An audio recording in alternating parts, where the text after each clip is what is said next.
Hi everyone, so this is part 2 of the DNA structure and coding series. So today what we're going to be looking at is the structure of DNA. Then we're going to go look at our complementary base pairing, and then we're going to look at the formation of the DNA ladder. Cool. Sorry, I'm just getting my glasses so I can see. Cool. So when we look at the structure of DNA,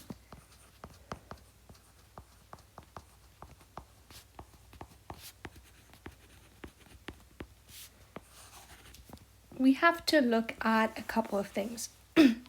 So firstly, DNA is a giant molecule and it consists of two strands, and those two strands coil around each other to essentially make what we know as a double helix. So it kind of looks like that, but that is a very bad representation of it. I'll get a good representation in the next video. So DNA is a giant molecule which consists of two strands, and therefore it's a double helix.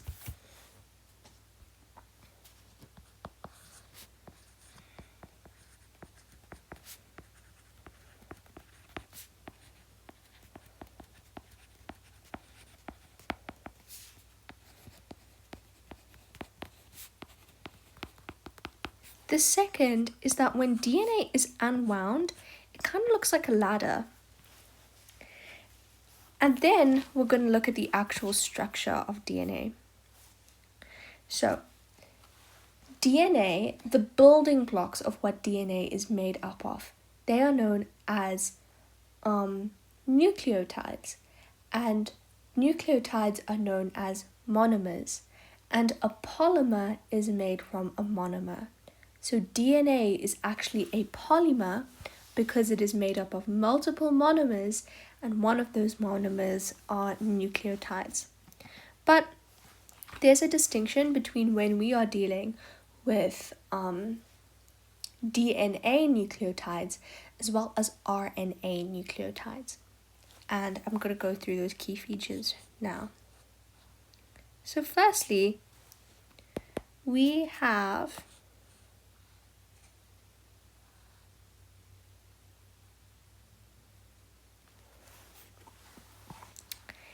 a pentose sugar. But most importantly, if we want to identify that this is actually a DNA pentose sugar, we have to say deoxyribose. So this is a deoxyribose pentose sugar. Then, branching from that deoxyribose pentose sugar, we also have a nitrogenous base.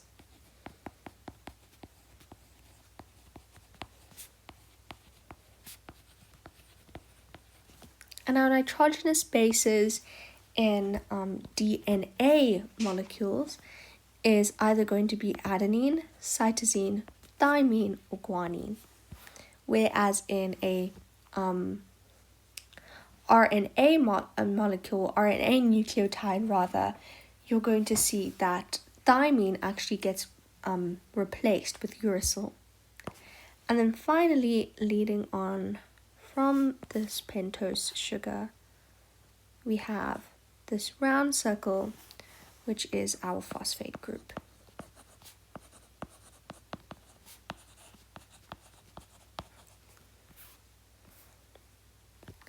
So, DNA is a polymer. It is made up from monomers, and one of those monomers are known as nucleotides. Then, let's deal with the formation of DNA, right?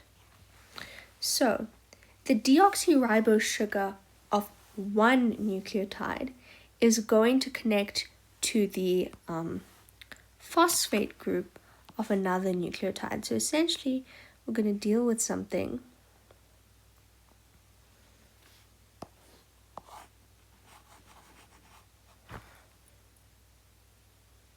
that looks like this.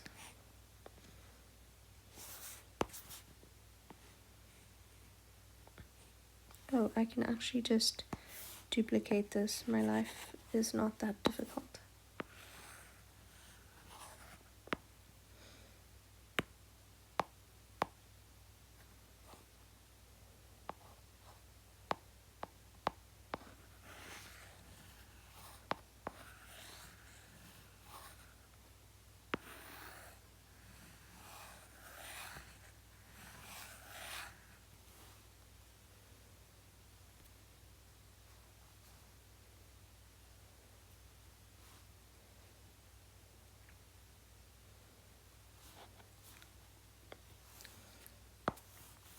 So essentially, it's going to look like this.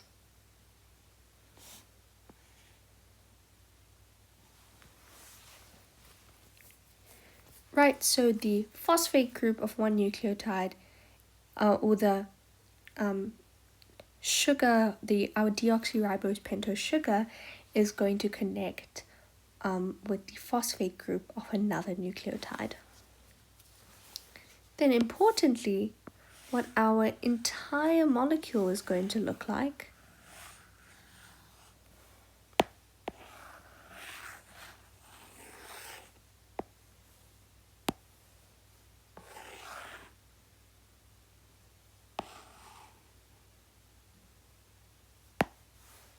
is like this. And so the rungs of the ladder is going to be made up of nitrogenous bases.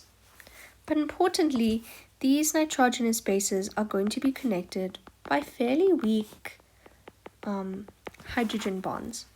And the reason why they have to be weak specifically is because DNA molecules need to make copies of itself whilst they're separate. So it can't make copies of itself as this whole molecule. It needs to make copies of itself as one ladder. One part of the ladder. So this part. But secondly, the reason why these nitrogenous bases are not that strong is so that they can repeatedly be broken during DNA replication and protein synthesis. And these weak hydrogen bonds tend to hold strands of DNA together in the double helix. So they're going to go like this. Remember that one nucleotide is one unit. So essentially in this diagram, we have 1, 2, 3, 4, 5, 6 nucleotides. And remember that we've referred to our sugar and our phosphate group. We refer to this as our sugar-phosphate backbone. Finally, we're going to deal with complementary base pairing. And complementary base pairing is quite simple. So I already explained to you that we get 4 different kinds of bases in or when we're dealing with DNA. So we get adenine, which is represented by A. We get cytosine, which is represented by C. We get thymine, represented by T. And guanine, represented by G. And essentially, if we substitute all 4 of these letters into different parts of our nitrogenous bases, we end up with a completely different nucleotide. And so these 4 bases are essentially the foundation of genetic code in our bodies, and they're able to instruct cells on how to create enzymes and other proteins, so they're very important. And remember that they only differ in bases, so the only thing that changes in a nucleotide are the bases. So what we're going to find is that we also get something called complementary base pairing. And this is where a sequence of bases provides code for protein synthesis. A specific sequence of our bases is going to provide code for protein synthesis. I just want to remove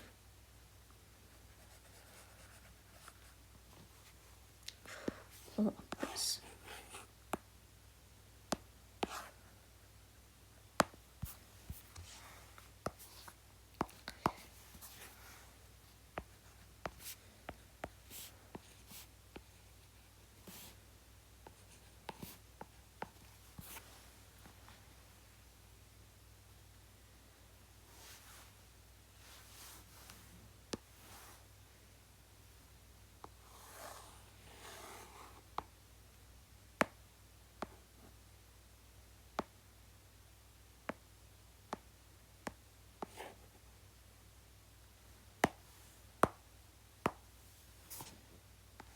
So now looking at complementary base pairing.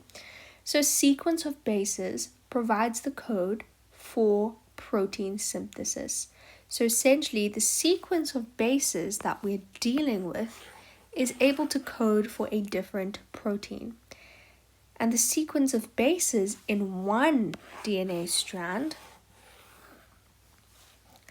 is able to act as a template and always determines the sequence in the other strand.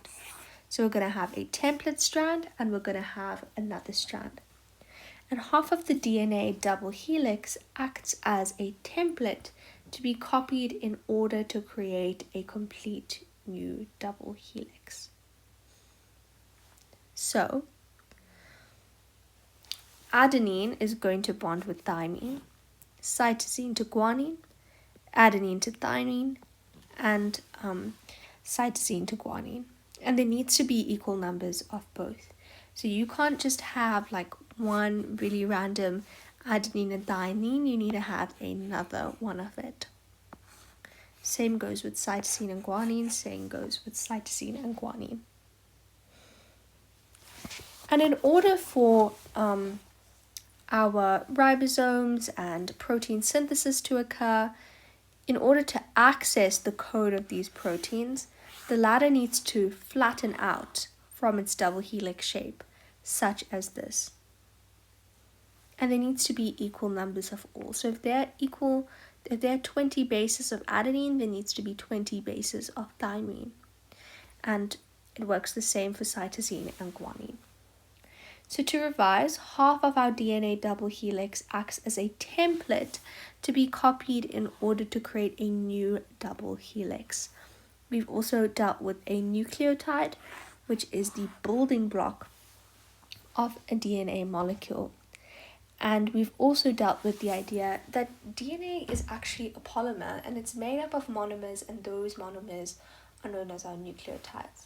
We've also dealt with the fact that DNA is a pretty large molecule and it has 2 long strands that coil to form a double helix.